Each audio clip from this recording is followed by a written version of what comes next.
우리 30년 전부터 두레운동에 같이 일해온 이계호 박사가 있습니다. 의과대학을 졸업을 했는데 의사가 안 되고 생명공학 그걸 전문으로 연구를 해왔습니다. 그분이 연구한 것이 줄기세포, 거기에 대해서 30년간 아주 참 다른 걸 다 접고 연구를 했는데 성공을 해서 이제 내가 그 사무실에 갔더니 미국 사람들, 중동 부자들이 와서 줄기세포 주사를 맞더라고요. 내가 모처럼 만났는데 나한테 형님 그럽니다. 형님, 내가 줄기세포로 성공을 했으니 우리 한국 교회를 위해서, 나라를 위해서 줄기세포를 10번을 놔드리겠습니다. 한 번 넣는데 2천만 원이래요. 그 10번을 그냥 놓겠다 그래서 고마운 일이지. 평생 연구한 것을 그렇게 나한테 그냥 한다니 고맙네. 내가 10년은 더 설교할 작정이니까 그걸 좀 도와주소 그랬더니 형님 10년이 뭡니까? 30년 더 설교하게 만들 수 있습니다. 모세가 120세에 신명기 설교를 하고 한 달 뒤에 하늘나라로 갔는데 요즘은 의학적으로 그건 당연한 겁니다. 그분이 신앙이 좋아서 이사야서에 100세의 젊은이라 하리라. 그 자기의 줄기세포 산업에 그게 하나의 구호라 그래요.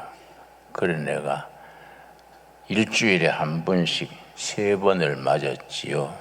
그랬더니 다르더라고요. 첫째는 잠이 달고 피곤을 모르겠어요. 어제도 새벽부터 밤까지 일했는데 아주 아침에 급등하더라고요.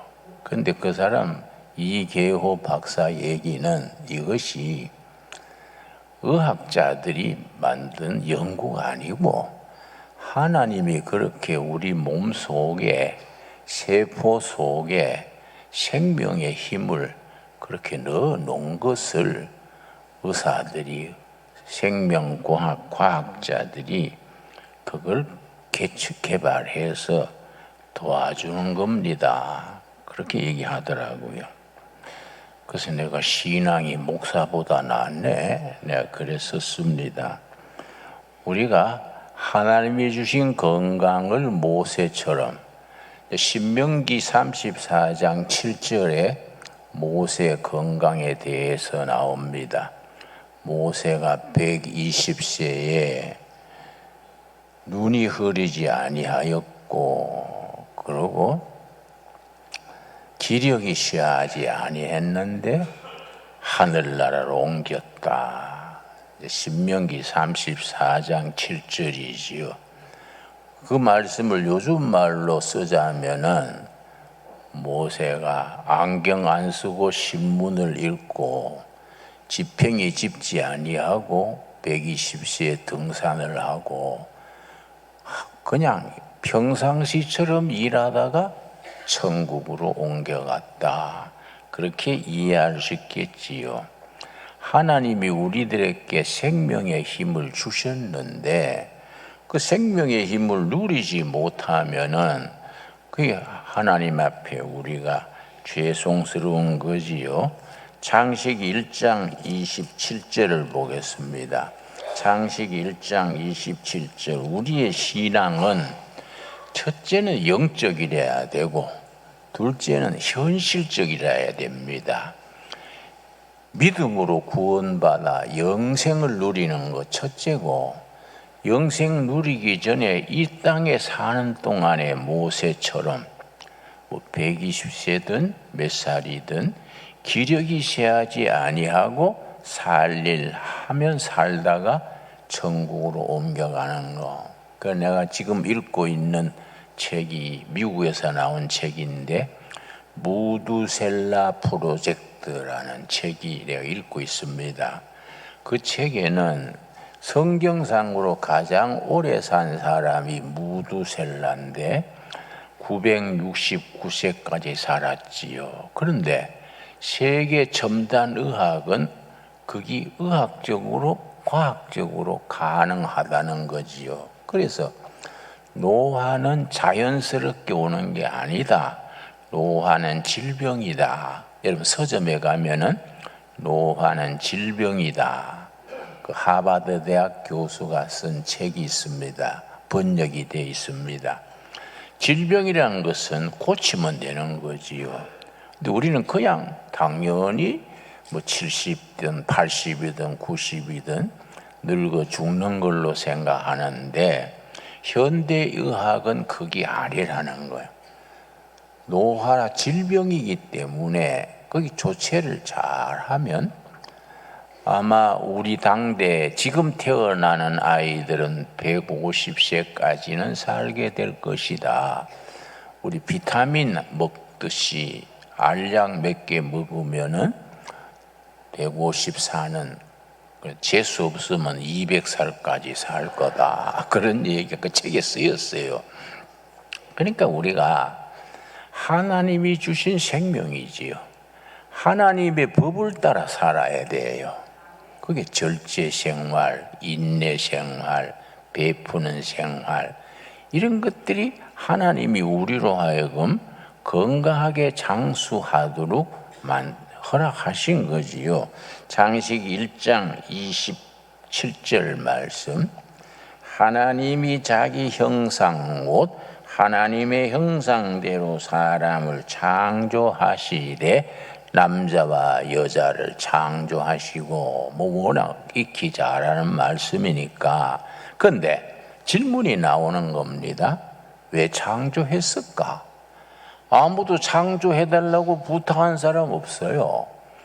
우리 중에 세상에 태어나게 해주십시오 신청해서 나온 사람 있습니까?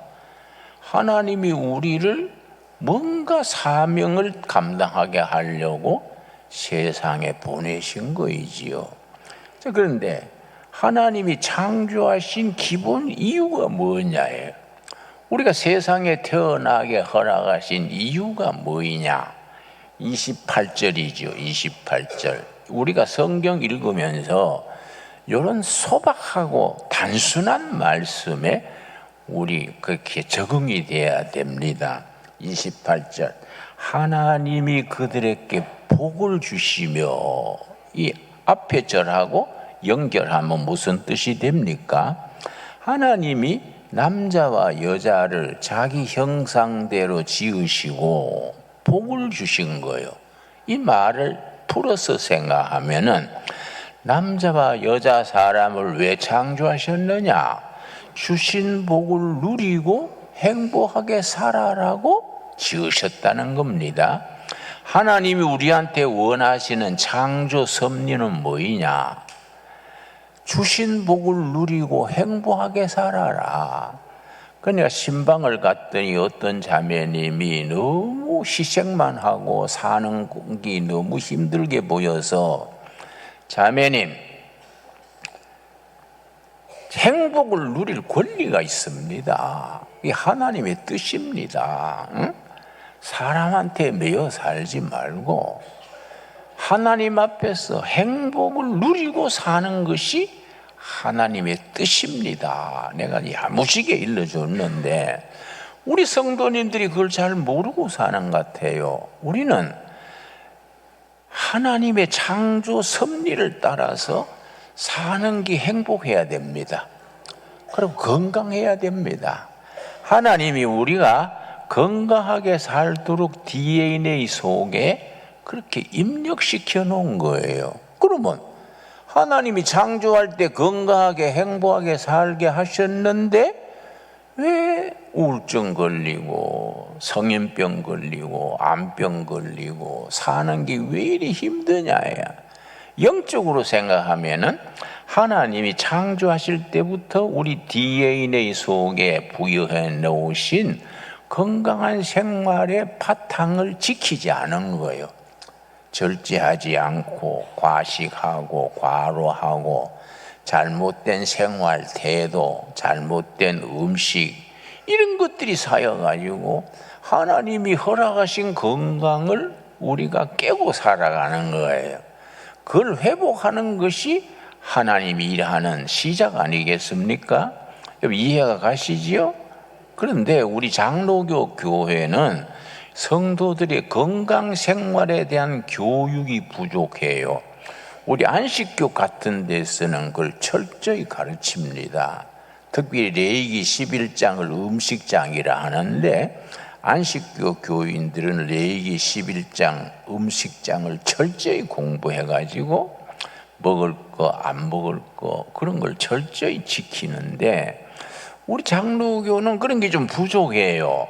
신앙 생활의 지도가 부족한 겁니다. 자, 우리가 그걸 반성을 해야 되지요.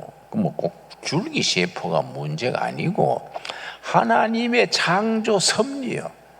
우리에게 복을 주시고 복을 누리고 살아라 이거야. 그런데 사는 기준이 하나님의 뜻에 맞게 영적으로 살아야지 욕심대로 살고 탐욕하고 과식하고 과로하고 스트레스에 눌려가지고 마음에 병들고 이건 하나님이 기뻐하시는 생활이 아니다 이거예요. 여러분, 우리 신강두레 교회 성도들은 하나님 말씀을 따라 당당하게 건강하게 행복하게 살아갈 수 있게 되기 바랍니다. 예. 그래 이제 29절이 중요하지요. 28절 계속 읽습니다. 28절이 우리가 깊이 생각하면은 아주 중요한 구절이 들어 있습니다. 왜냐? 지난주에 8월 15일 해방 79주년 또 건국 76주년에 국론이 갈라졌어요. 정부가 주도하는 8.15 해방 기념일, 그거는 이제 8월 15일이 건국 76주년이다. 해방 79주년, 건국 76주년이다. 그렇게 이제 행사를 했는데, 아니다. 말이 안 된다. 그거는 해방 79주년은 맞는데, 그게 48년 8월 15일이 정부 수립 기념일이지 건국절이 아니지 않느냐. 건국절은 1919년 4월 10일 상해 임시정부에서 정부가 수립된 그때가 건국기념일이다. 패가 갈라진 거예요. 그래서 지난 8월 15일에 참 볼상사납게도 기념식이 갈라져서 드렸습니다. 난 그 참 안타깝게 생각해요. 자, 그러면 48년 이승만 대통령이 8월 15일 대한민국 건국을 선포합니다. 그게 건국절이냐 아니냐 이걸로 나라가 갈라진 거예요. 나는 절대적으로 그날이 대한민국이 건국된 날이다. 5,000년 역사의 군주가 다스리다가 처음 국민이 주인이 되는 민주공화국으로 대한민국이 건국한 날이 1948년 8월 15일이다. 왜냐?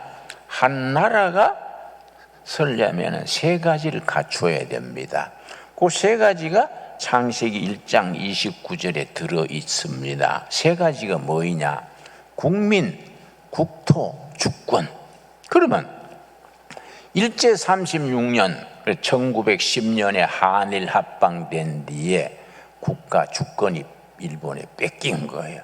1945년 8월 15일에 해방이 됐는데 나라가 성립되려면 국민, 국토, 주권이 있어야 하는데 그 일제 시대에도 국토도 있고 국민도 있는데 뭐가 없었습니까?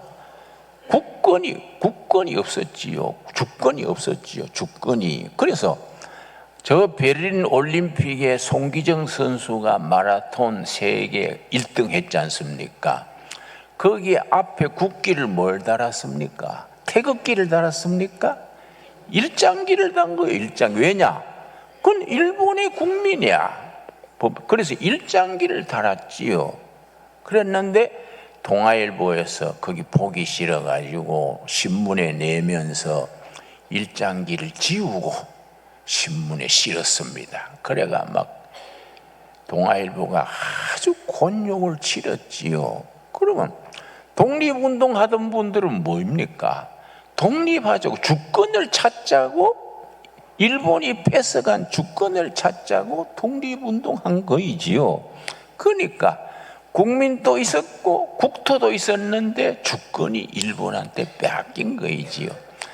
그랬다가 45년 해방된 뒤에 3년간 좌우가 막 피나는 투쟁을 해서 이승만 초대 대통령이 당선돼 가지고 1948년 8월 15일에 민주공화국으로 건국한 거지요. 그러니까 건국절이고, 건국절 이전에 무슨 절기가 있느냐? 상해 임시정부가 1919년 4월 10일에 시작됐지요. 임시정부 아닙니까? 왜냐? 이웃나라 중국에 가가지고 임시정부를 세웠는데, 그때 1919년 3일 만세운동 때에 만세운동을 부를 때, 그때에 만세운동을 일으킨 지역 지도가 있습니다. 전국에 만세운동을 일으키고 일경한테 맞아 죽고 유관성 누나처럼 토막으로 잘려 죽고, 요 화성군에 가면은 제암리교회 교인들이 만세운동을 하니까 일본 경찰이 동네 사람을 전부 교회에 모이라 하고서는 문을 잠그고 밖에서 불질러서 전원이 타 죽었어요. 여기서 멀지 않습니다. 그런 못된 짓을 일본이 한 거지요. 일본이 우리 일제 36년 범죄한 건 참 치가 떨립니다. 1945년 해방된 뒤에 나도 그때 일본 살았지요. 도쿄 신주쿠가 내가 태어난 곳인데 1945년 해방된 뒤에 가을 기국선 타고 귀국했는데, 그때 우리가 타고 온 배 앞에 배가 500명 이상이 탔었는데 저는 현해탄에 빠져 죽었습니다. 왜냐? 참 일본 놈들이 악랄해요. 일본 뭐 놈들이 가기 좀 이상합니다만은 그렇다고 님들이 갈 수는 없는 거이고. 이 사람들이요, 배가 아픈 거예요. 배가 아픈 거예요. 조선 사람들이 독립대가 가니까 배가 아프니까 배 밑바닥에 구멍을 뚫었어요. 500명 이상이 고국에 해방돼 간다고 막 꿈을 안고 가는데 출발하고 나니까 배 밑바닥에 구멍에 물이 솟아 들어오는 겁니다. 대책 없지 않습니까? 전원이 현해탄에 빠져 죽었습니다. 그렇게 그 사람들이 악랄합니다. 그런데 참 하나님이 보호하사 우리가 100년 지난 우리는 지금은 일본보다 우리가 국력이 앞서요. 미국에서 발표한 국력 비교표에 보면은 작년 말에 비교하기를 국력에 대한 평가가 한국이 세계에서 6위, 일본이 8위입니다. 일본 사람들이 배 아픈 거예요. 아마 배 아픈 약이 많이 팔릴 거예요. 그런데 우리가 그걸 잊으면 안 되지요. 그러나 과거에 매여서도 안 되지요. 자, 그러면은 창세기 1장 28절 말씀, 1장 28절. 하나님이 그들에게 복을 주시며, 복을 주신 말씀을 잘 이해하셨지요? 주신 복을 누리는 것이 영적인 생활입니다. 복을 누립시다. 예, 그 얼굴 때 우울하게 그렇게 있지 말고, 꼭 굶고 온 사람처럼 있지 말고, 얼굴이 좀 미소 짓고 기분이 좋아야 돼요. 복을 주시며 하나님이 그들에게 이르시되 생육하고 번성하라. 이거는 국민이요, 국민. 생육하고 번성하라, 국민. 둘째, 땅에 충만하라. 땅을 정복하라. 국토입니다, 국토.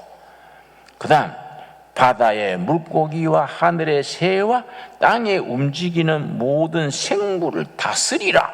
다스리라가 주권입니다, 주권. 그래서 창세기 1장 28절을 가지고 한 국가가 형성되는 세 가지 요소를 설명하는 책이 있습니다.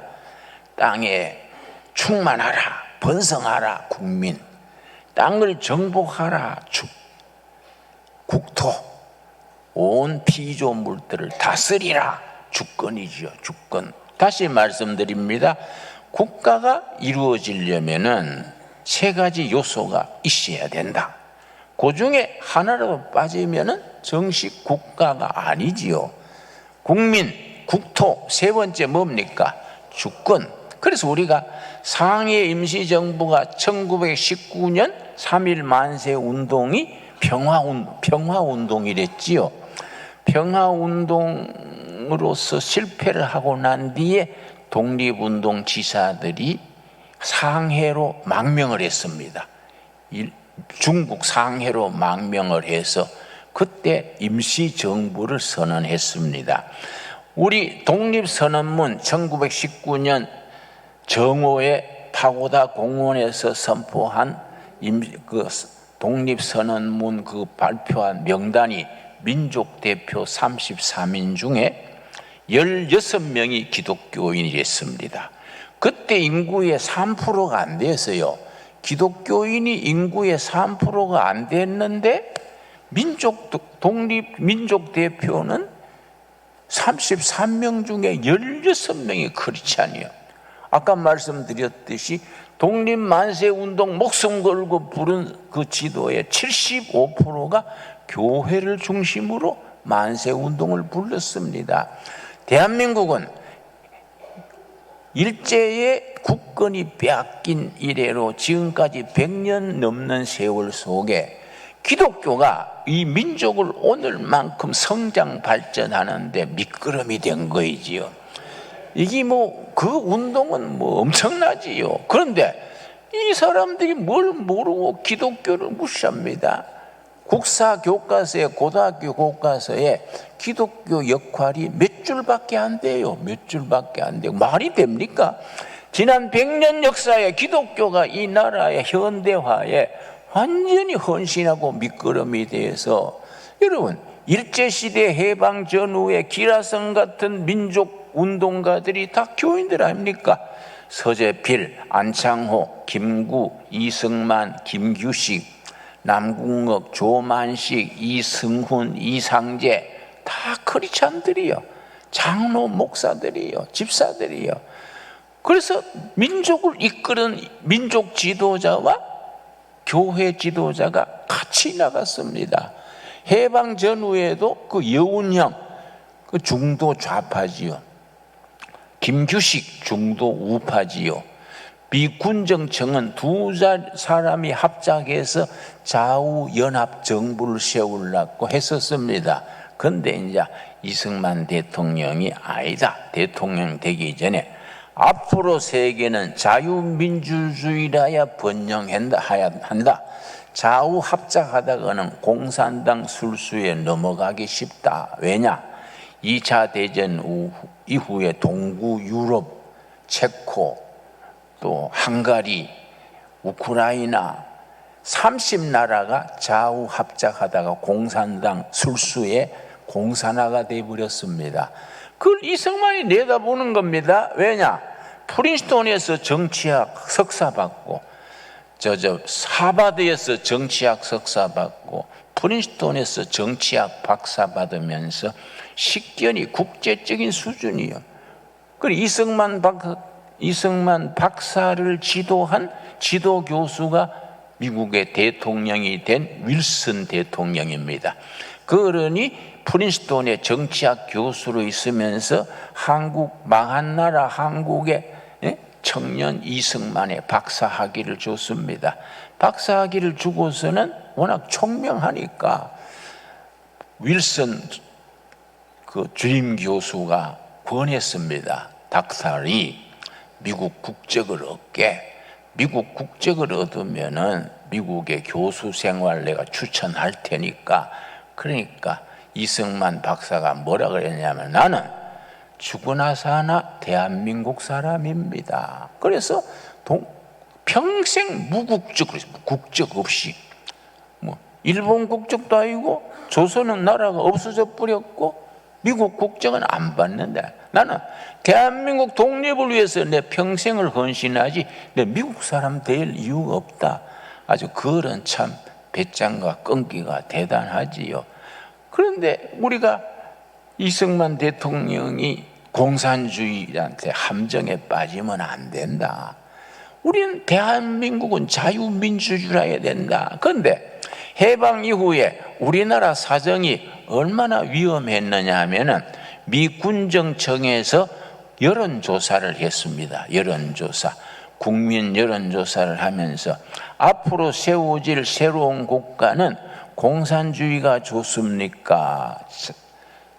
민주주의가 좋습니까? 여러분, 국민의 표가 어떻게 나왔을 것 같습니까?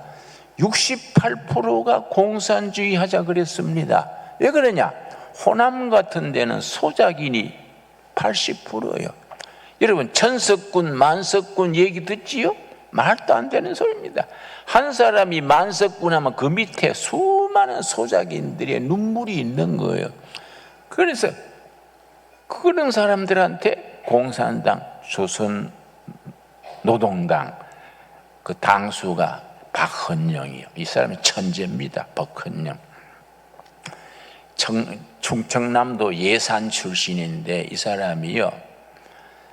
철경 시절에는 정동교회 교인이었습니다. 그러다가 공산주의를 접하고 기독교 가지고는 안 되겠다. 우리 공산주의라야 우리 민족 해방을 하겠다. 철저한 공산운동가가 됐는데 그 박헌영이 지도자가 된 거지요. 그 민주주의 하자는 우리 이승만, 공산주의 하자는 박헌영. 그런데 국민 여론은 68%가 공산주의네. 그대로 갔으면은 우리가 박헌영 대통령이 나게 돼 있었습니다. 왜냐? 68%가 지지하고 공산당 당원이 80만. 그러니까 민족 운동하던 사람들은 거의 김구 선생 밑으로 들어가고 노동자 우리 소작인들 밑바닥 사람들은 박헌영 공산당으로 들어가고 이승만은 늦게 귀국했는데 보니까 자기 정치 기반이 없어. 그래야 산업인, 지주 이런 사람들 기반으로 한민당을 만들었지요. 그게 당수가 됐는데 그런데 대통령이 딱 된 뒤에 이승만이 첫 번째 한 게 뭐냐 하면은 그때 농림부 장관이 조봉암이요. 조봉암 장관을 불러가지고 임자 우리 민주주의 하려면은 평등 경제가 돼야지. 호남 같은데 80%가 소작인이고 경상도도 머슴살이 하는 사람들이 태반인데 이 민주주의 안 됩니다. 토지 개혁을 하세요. 그랬더니 조봉암 장관이 각하는 그렇게 말씀하시지만은 우리 한민당 각하께서 속해 있는 한민당 핵심 당원들이 지주고 상사 부자들인데 반대 안 할까요? 그랬더니 이승만 박사가 절대로 막을 테니까 안심하고 하세요. 그래가지고 해방 정부가 서자 말자 대한민국이 서자 말자 토지개혁부터 성공해서 토지개혁이 언제 성공했느냐면은 1949년 6.25 나기 2달 전에 토지개혁 완성했습니다. 1950년 4월 20일 날 전국 토지개혁을 완성했습니다. 그 뒤에 2달 뒤에 6.25 터진 거예요. 6.25 터진 뒤에 공산당이 와가지고 박헌영이 서울에 와가지고 전국의 소작인들이요 봉기하시오, 땅은 전부 여러분한테 줄 겁니다. 그러니까 무슨 소리야? 2달 전에 땅 다 받았는데 무슨 소리야? 그래서 땅 받았으니까, 단군 이래 처음으로 땅을 받았으니까 그 땅을 지키려고 6.25 전쟁에 나가서 싸우고, 그 소작인 아들들이 땅 주인이 돼가지고 전선에 나가고, 그래서 6.25를 유엔군이 오고 했지만은 그 사람들이 싸워줘서 나라를 지킬 수 있었다. 그래서 이승만 박사의 최고 업적 중에 하나가 토지 개혁한 거, 또 6.25 전쟁 때 나라 지킨 거, 가장 큰 업적 중에 하나가 한미 방위조약 맺어가지고, 한미 방위조약을 결성한 뒤에 이승만 박사가 첫 마디가 뭐냐면, 방위조약 문서를 손에 들고 이로써 우리 후손들이 안심하고 생업에 종사할 수 있겠다. 이 한미 군사 동맹 때문에 전쟁 걱정 없이 나라에 할 수 있겠다. 그 기초 위에 박정희 장군이 경제를 일으킨 거지요. 이게 우리 역사입니다, 역사. 근데 역사가 그래서 당연히 1948년 8월 15일이 건국된 거예요. 여러분 다 아멘 하시지요? 근데 삐딱한 사람들이 그건 건국 아니다 이거는. 정부 수립 기념일이고, 정부는, 우리 정부 수립된 것은 상해 임시정부에서 1919년 4월 10일 건국일이다. 그리고 그때 김구 선생이 이제 역할을 막 했으니까 초대 대통령 김구지 이승만이 아니다. 2패로 갈라가지고 지금 어느 때입니까? 지금 어떤 세상입니까? 1924년 8월 15일에 나라가 2패로 갈라져가지고 건국기념일이 정부 주도로, 윤석열 대통령 주도로 다 지키는 게 있고, 또 일부는 야당이나 인사람 갈라져가지고 다른 데 가가지고 기념일을 지키니 이거 나라 꼴이 무섭지요. 이게 갈라질 게 아니다 이게 여러분. 그러니까 우리가 1948년 8월 15일 대한민국 민주주의 헌법으로 정부를 세우니까 북한이 가만 틀을 다 잡아놓고 있다가 한 달 뒤에 1948년 9월 9일 조선 민주주의 인민공화국 북한 정부를 세운 거이지요. 그런데 우리가 이런 역사를 가지고 북한 공산당 정부, 남한 민주주의 정부하고 그동안 체제 경쟁을 했지 않습니까? 여러분, 박정희 장군이 군사혁명 일으켰을 때에 북한은 국민소득이 240달러, 남한은 78달러. 북한이 그때는 3배 더 잘 살았습니다. 3배. 그대로 갔으면은 우리가 김정은 장군님 뭐 이러고 사는 거예요, 우리가. 그런데 이걸 우리가 대한민국 정부가 그 한미 방위조약을 기초로 국방 문제는 튼튼히 서고, 그 다음에 열심히 경제 개발을 해가지고, 지금은 북한 대 한국이 국력이 차이가 얼마입니까? 60대 1이에요. 60대 1. 지금은 게임이 안 되지요. 그러면 지금 김정은은 휴전선 155마일에 철조망하고 담을 쌓고 있습니다. 담을 왜 쌓는지 아십니까? 왜 담 쌓겠습니까? 남한에서 쳐들어오지 말라고 담 쌓는 게 아니에요. 그리고 북쪽에 전부 지뢰를 묻고 있습니다. 탈북자들을 막으려고. 북한에서 못 살겠다, 남한으로 오르는 사람들을 막으려고 지금 거기 지뢰 깔고 그 담 쌓고 있습니다. 그러니까 자신이 없는 거예요. 하나님의 뜻을 따라서 멀지 않는 장래에 남북 통일이 돼서 대한민국 헌법, 대한민주공화국 깃발을 들고 통일이 돼가지고 온 세계에 박수받는 훌륭한 나라 대한민국으로 나서게 될 줄로 믿습니다. 우리는 거기에 대해서 확신을 가져야 돼요. 확신을. 그래서 김일성이 남한에 간첩을 내보내면서 한 말이 있습니다. 남한에 가거들라. 그래서 북한이 남조선 해방하는 10개족, 우리 십계명처럼 남조선을 해방하는 10개조 10가지 중에 네 번째가 기독교를 무너뜨려라. 이게 남한 해방의 10개조예요. 그러면서도 간첩을 내보내면서 뭐라고 지시했냐면은 가서 교회로 들어가라. 교회 들어가서 11조금 내고 새벽기도 나가고 목사 양복해주고 잘 섬겨서 6개월만 하면은 그 신용을 받아가지고 간첩 활동의 진지가 된다. 여러분, 내가 말을 안 했습니다만은 우리 내 방에도 언제 아침에 보니까 북한 삐라가 내 책상에 있더라고요. 응? 누가 와서 그걸 두고 갔는지. 김일성 수련님 뭐 만세 무강하사이다. 그래서 내가 참 웃기네. 어떻게 우리 김진홍 목사 교회도 와가지고 북한 삐라를 놓고 갑니까? 그러니까 교회에 침투해가지고 흔들라는 겁니다. 그러니까 여러분, 신강두레의 교회가 왜 중요하냐? 대한민국 정말 민주공화국 반공정신을 지키는 이 보류입니다. 보류. 이 진지요, 진지.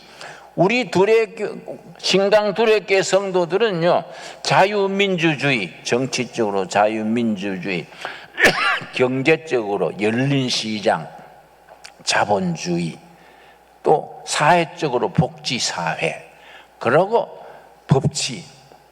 법치사회, 그리고 인권 존중, 요 5가지를 우리 국가 경영의 기본으로 확신이 있어야 돼요. 여러분 아멘 하시지요? 이걸 확신을 가지고 우리가 살아가야 되는데, 요즘 젊은 애들은 학교에서 정교조 선생들이 뭘 가르치는지, 미군은 점령군으로 왔고 소련군은 해방군으로 왔다. 여러분 그 초등학생 중학생들이 그래 배우면 이상하지 않습니까? 그래가지고 젊은 고등학생들이 대사관 담 넘어가 가지고 불지르겠다고 담 넘어가는 걸 또 경찰들이 끌어내야 되는데 그냥 보고 있어. 대한민국 경찰이 그 무슨 경찰이요? 그런 걸 얼른 잡아내 가지고 처리해야지. 그게 민주주의가 아니지요, 여러분. 여러분 서울에 가면은 그 대포집에 식당에 가면은 김일성 사진 붙여놓고 식당 하는 데가 있어요.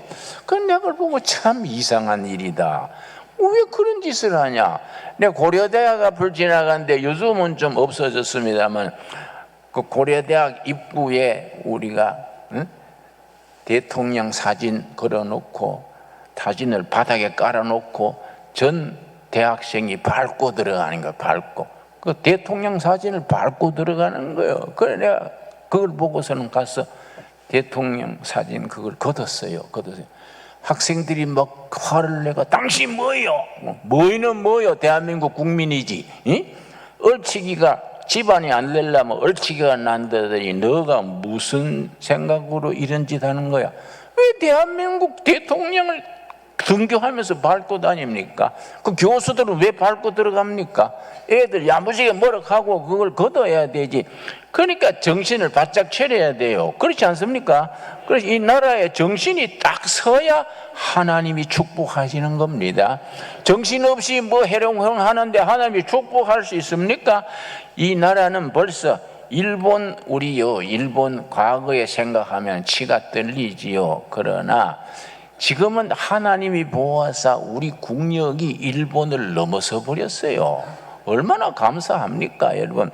우리는 지금 일본 경제력하고 우리는 디지털 시대에 들어와 가지고 세계 선진국으로, 그래서 세계적으로 뭐라고 하냐면 G7 국가, 일본과 유럽 6나라 합쳐서 G7 국가에 일본을 빼고 코리아를 넣자. 그런 말이 지금 공공연하게 나옵니다. 그러니까 일본 말고 이태리를 빼자. 지금 논의하고 있어요.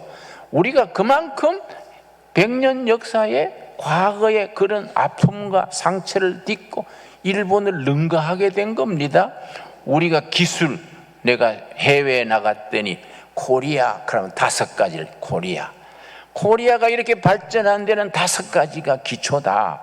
첫째는 한국인의 국민성, 네이셔널 캐릭터, 그래요. 국민성, 열정 있고 근면하고 총명한 국민성. 둘째는 한국인의 교육열. 셋째는 한국인의 하이테크 나라지. 한국 기술이 지금 세계 지금 선도 아닙니까? 그러고 네 번째는 전 세계에 퍼져 있는 해외 동포들의 네트워크. 다섯 번째 중요한 거죠. 미국의 학자들이, 세계 학자들이 인정하는 게 뭐냐? 한국을 발전시키고 앞으로 통일 한국 시대를 끌어갈 수 있는 한국의 힘은 프로테스탄트 철치다. 한국 개신교회다. 여러분, 그런 읽으면 속이 시원해요. 하나님이 이 나라, 이 교회를 축복하여서 그렇게 열매 맺게 하신 줄 믿습니다. 또 우리 국가에 대해서 자신감이 있어야 됩니다. 자, 시편 33편 오늘 본문 말씀 10절에서 12절 말씀, 이 말씀을 이 시대에 우리에게 주신 말씀으로 우리가 받을 수 있어야 합니다. 여호와께서 나라들의 계획을 폐하시며 민족들의 사상을 무효하게 하시도다. 여러분, 우리 김문수 전에 경기도 도지사가 이번에 노동부 장관에 임명이 됐는데 그거 가지고 뭐 반대를 많이 해요. 이제 국회 청문회도 하겠지요. 그때 국회의원들이 전에 묻는 거 보니까 왜 국회의원들을 모독합니까? 그러니까 국회의원 중에 김일성 주체 사상을 신봉하는 사람이 있으니까 반대하는 거지요. 좋은 국회의원을 내가 왜 반대하겠습니까? 문재인 대통령을 총살감이라 했는데 그런 말 맞습니까? 예? 당연하잖아요. 지금도 그렇게 생각하십니까? 예, 그렇습니다. 그 당당해야 돼요. 당당해. 문재인 총살감 아닙니까, 여러분? 그런 그 사람을 김문수 지사 나하고 참 친한 사이인데 그래서 내가 참 시원하다. 내가 한번 서울 나가서 쏠게 내가 그랬는데 우리 그런 확신이죠. 확신. 예. 그래서 하나님께서 민족의 사상을 무효시킨다. 뭐 주체 사상이니 사회주의니 공산주의니 수령제일주의니 싸그리 없어지게 될 줄로 믿습니다. 그래서 11절 여호와의 계획은 영원히 서고 그의 생각은 대대에 이르리로다. 하나님의 계획이 이 세상 역사를 인도하실 줄 믿고 대한민국을 이끌어 주신 줄로 믿읍시다. 결론이 12절 우리 같이 읽고 맡기겠습니다. 여호와를 자기 하나님으로 삼은 나라 곧 하나님의 기업으로 선택된 백성은 복이 있도다. 아멘 하시지요? 여호와를 하나님으로 삼은 나라, 하나님의 선택된 백성은 복이 있다. 우리 대한민국이 하나님의 선택된 나라, 선택된 백성, 선택된 교회가 돼가지고 전 세계에 복음 선교하라고 하나님이 뽑아 세우신 줄로 믿습니다. 기도하겠습니다. 하나님 감사합니다. 때를 따라 우리를 축복하시고 인도하시고 이 나라를 일제 압제에서 해방시키시고 자유민주주의를 세우게 하시고 북한 공산주의를 국력의 차이가 60대 1이나 되도록 축복하셔서 감사합니다.